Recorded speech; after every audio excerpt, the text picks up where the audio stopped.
Hello dear students, today's lecture is based on the wife's story by Bharati Mukherjee, which was been published in 1988 in The Middleman and Other Stories.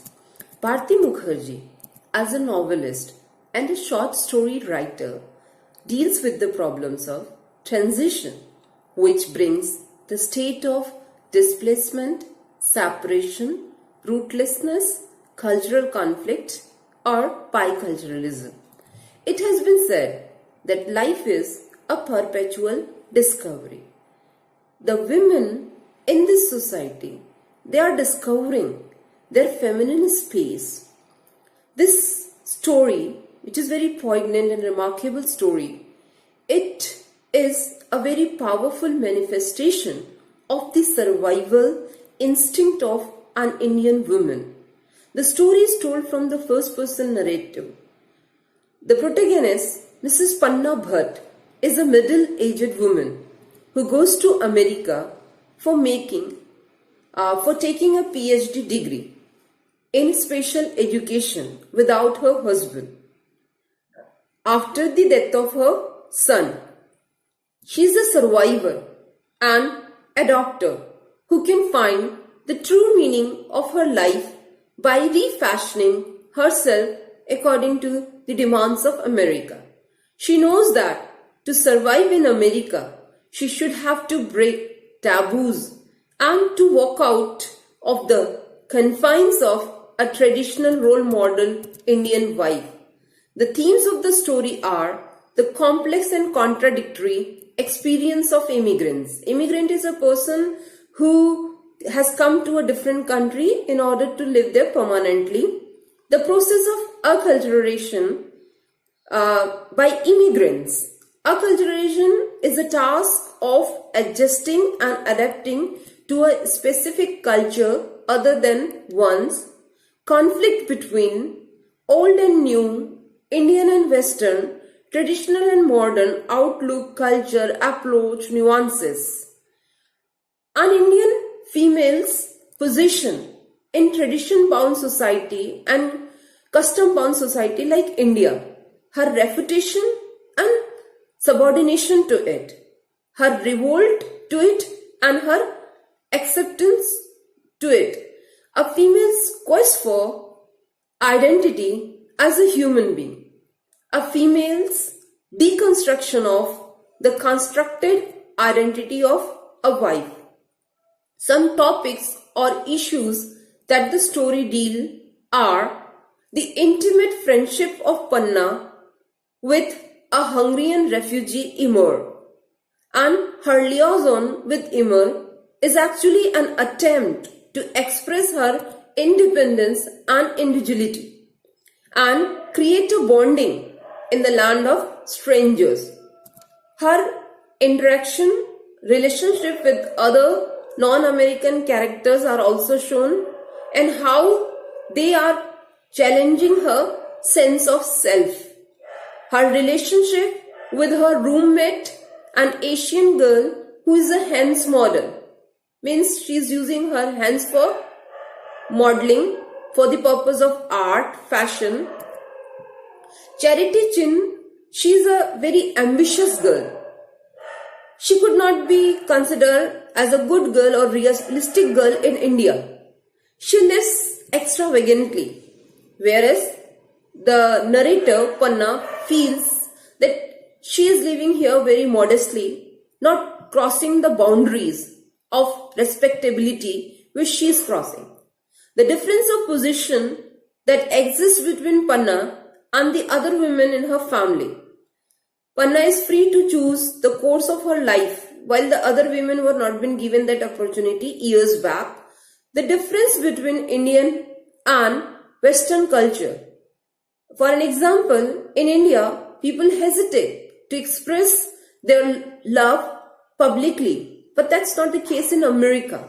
She's surprised to see Imre's playfulness, even flirtations with her. He readily laughs and dances in the street, unlike the unadventurous, predictable Indian men like lawyers, businessmen, to whom Panna is used to see.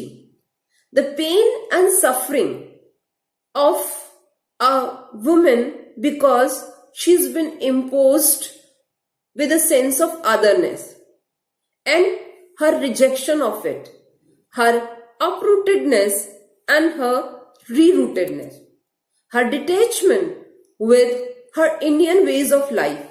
She has moved ahead, leaving behind her family, her culture, her tradition, her subordinate position, her submissiveness, even her attire. When she was in India, she was wearing sari, Mangal Sutra as a sign of a married woman. And then now she is wearing like American ladies, pants, jeans and the other thing. And story also discusses her apprehension for her future. She questioned herself. Will she be able to retain this newfound freedom? When she will go back to her country? Or where she will relinquish all these things? She will pose as a good Hindu traditional lady. The title of the story is suggestive, that hints the reader that they are going to view life from a perspective of a wife. The story discusses Panna's image as a woman, as a wife and as an immigrant, and her complicated relationship with her husband. Her husband feels jealous and irritated on seeing her confidence, her bold demeanor, the free manner in which Panna speaks or gets involved in conversation with the other men, the way the other man looks at her. Panna is an intelligent, confident and conscious woman. Initially, she was sad. Over the course of the story, she gets an insight of herself. She understands the life. She understands her position in this society. She is honest with herself about why she has come to America. Rather than mourn her son's death, she occupies herself with doctoral studies for which she is doubtlessly qualified, but with which she seems only peripherally interested. Panna is at home in sometimes terrifying American freedom of the new American culture. An Indian wife can never think of making someone her friend who is married to somebody else, because she knows that even memory of others is a sign of disloyalty. But here is a woman who befriends him, who has left his wife and children. Panna has adapted herself so well to the social and cultural milieu of America that she feels light, almost free. Panna gradually perceives differences between her old and new cultures that are in some ways freeing and expanding, and in other ways jarring and unnerving. For an example, she is able to hug Emor in the middle of the street, an informal, spontaneous show of affection that she could never demonstrate even towards her husband in India, where the people have to follow cultural restraint. Even she is not allowed to take the name of her husband. She is conscious of her achievement, which is in striking contrast to her mother's and grandmother. She knows that she has made something meaningful of her passive Indian wife's existence. She has endeavored the American experience, which has made her more confident, more self-reliant and meaningful. As she expresses, memories of Indian destitutes mixed with the hordes of New York steel people, and they float free like astronauts inside my head. I have made of something of myself. So she is confident, she is proud of her position, that she has made her position in this society. In a delightful conversational tone, she brings out the obvious contrast between her situation and that of her mother and grandmother. She is aware of this fact that her mother was beaten by her mother-in-law her grandmother when she wants to study French lesson. The story begins when Panna was watching a play, Glengarry Glen Ross by David Mamet. The offensive remark about Indian women and racist portrayal of Indians as stingy and ugly upsets her. Panna is the one who boldly expedited the experience of being an American, but her Indian sense of pride cannot tolerate the vulgar comment of players of David Mamet's play about Indian women. The comment goes like, quote, "They're women. They took like they have just been fucked by a dead cat," unquote. This comment is enough to upset her nerves. She says, "Tears come. I want to stand, scream, make an awful sense. I long for ugly, nasty range," unquote. Actually, her range, her anger is not against Mamet's play. She raises a voice of protest against the tyranny of American dream. That scares her. She says, "First you don't exist, then you are invisible, then you are funny, then you are disgusting. Insult my American friends will tell me is a kind of acceptance. No instant dignity here. A play like this back home would cause riots, communal, racist and antisocial," unquote. Feelings of frustration, anger and rage roil beneath the surface of her controlled, well-bred, convent-educated personality. These feelings are fighting to come to the fore, but she represses them. Panna is a product of post-colonial situation. Had she been born in the colonial India, she would not have resented. She should have calmly accepted this as her fate. But post-coloniality has given her a green card. Now she is free to exercise her mind, her power of reasoning, her sense of pride and dignity anywhere in the world. As she claims, quote, "Post-colonialism has made me their referee. It's hate I long for, simple, brutish, partisan hate," unquote. For survival in America, the immigrants have to go through all kinds of trial and tribulations. They have to make a lot of compromise. They have to seal their hearts. They have to forego all sense of morality, decency and decorum.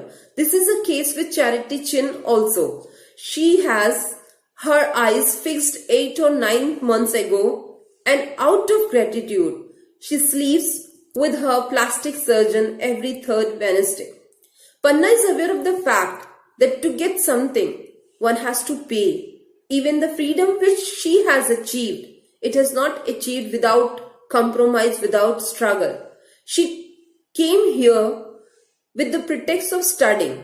Coming to America means landing into a new world, a new avenue, an opportunity through which she can expand the horizon of her knowledge. She says, quote, "If I hadn't left home, I had never have heard the Wu Chang uprising. I've broadened my horizons," unquote. But this bold experimenter and an astronaut flying in the American space has not left her life as an Indian wife altogether. She is always aware of this fact that she is a wife of someone. In keeping with the tradition that a good Hindu wife does not refer to or address her husband by his first name, her husband remains unnamed throughout the story. As soon as she receives the message of her husband's arrival, she adopts the form of an Indian wife. The narrative goes like this, quote, "I change out of cotton pants and shirt I have been wearing all day and put on a sari to meet my husband.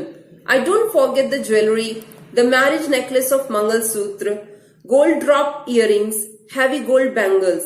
I don't wear them every day," unquote. The above statement of Panna is ironical because we know that underneath the familiar costume, she is not the same woman. She is not sure whether she is happy or unhappy about it. Her adaptability is contrasted with her husband's mental conduct when he visits America. Over several days, Panna watches him react to the United States with its abundance of food and consumer products such as hair, rinses and dyed powders. When Panna arranges an evening out with Immer and her husband, the difference between the two men is shown by each one's choice of entertainment. Immer wants to see an avant-garde French film, her husband the Rockettes at Radio City Music Hall. On the 10th day of the visit of her husband, she plans a sightseeing tour, carefully determining which company provides the most sights for the least amount of money. Her husband sends Panna alone into the tour office to buy the tickets, for he realizes that Americans do not understand his accent. The ticket seller, possibly a Middle Easterner, crudely propositions Panna. Her husband, suspecting something of this nature, shows his own racial prejudice and chauvinistic thinking, which blames the woman rather than the men for such kind of incidents of indecency. By chiding her, he says, quote, "I told you not to wear pants." He thinks you are a Puerto Rican. He thinks he can treat you with disrespect. Unquote. Her husband thinks presumably if she had been wearing Indian clothing, the incident would not have occurred. On the ferry of the Statue of Liberty, the husband wants to take a picture of him with the World Trade Center in the background. When she is unable to get the camera to work, she is approached by a bearded man who offers to help. He too is an immigrant, a photographer. While snapping the picture, he offers to buy her a beer, which she politely refuses. And this has been noticed by Panna's husband. He is irritated with this. At the end, he concludes that New York is as full of cheats as Bombay. Late that night, they get a telephone call. He hands the phone to Panna, complaining in what is one of the most ironic and humorous statements about the language of Indian immigrants in the Mukherjee's oeuvre. Quote, "I'm not understanding these Negroes. People's accent." He is oblivious, of course, of his own accent and of his typically Indian misuse of the English present progressive tense, "I'm not understanding." The message is a cable from his boss in India telling him to return home immediately because of new outbreaks of labor violence at the textile mill. When he decides to leave the next day, Panna reminds him that it is not his mill and that he is on vacation. He should enjoy his life here. He should not be worried for others. He is touched by the care and worry of his wife for him. He thinks that she loves him. She cares him. Panna is heavily weighed down by the burdens of biculturalism. Biculturalism means the presence of two different cultures. She has to bear the hardships of trying to balance parts of her old life with the best of the new. She mutters, quote, "Tonight I should make up to him for my years away. The gutted trucks, the degree I will never use in India. I want to pretend with him that nothing has changed." Unquote. The end of the story encapsulates both the strength of her spirited struggle to refashion herself and the difficulty of achieving wholeness when one is stretched between two cultures. Thank you.